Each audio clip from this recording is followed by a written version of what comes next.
ਆਜਾ। ਇਹ ਕੀ ਸਕੂਟਰ ਝੋਟਾ ਜੱਟ ਦਾ। ਝੋਟਾ ਜੜ ਤਾਂ ਜਾ ਕੱਲਾ ਹੀ ਕੀ ਹੋਇਆ ਕੀ ਇਹਨੂੰ? ਮੈਂ ਤੇ ਆਖਿਆ ਗੱਡੀ ਗੁੱਡੀ ਤੇ ਜਾਵਾਂਗੇ। ਫੁੱਫੜ ਤੈਨੂੰ ਪਤਾ ਗੱਲਾਂ ਬੜੀਆਂ ਮਾਰਦਾ। ਕਰਦੇ ਆ ਗੱਡੀ ਦਾ ਵੀ ਕੋਈ ਜੁਗਾੜ।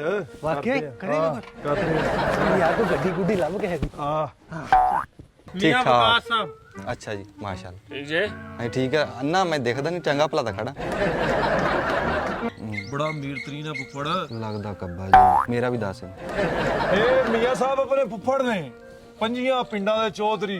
ਵੱਡੀਆਂ ਵੱਡੀਆਂ ਗੱਲਾਂ, ਖੁੱਲੀ ਜ਼ਮੀਨ, ਮੱਝਾਂ, ਭੋਏ ਭਾਂਡਾ।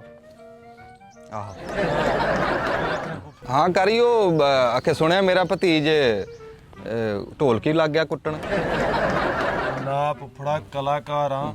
ਨੈਟ ਤੇ ਗਾਣੇ ਚੱਲਦੇ ਆਪਣੇ। ਪੂਰਾ ਸਟਾਰ ਆ ਤੇਰਾ ਭਤੀਜ। ला ਗੱਲਾਂ ਹੁੰਦੀਆਂ आखे स्टार काम कुत्ता ही आके तेरी मर्जी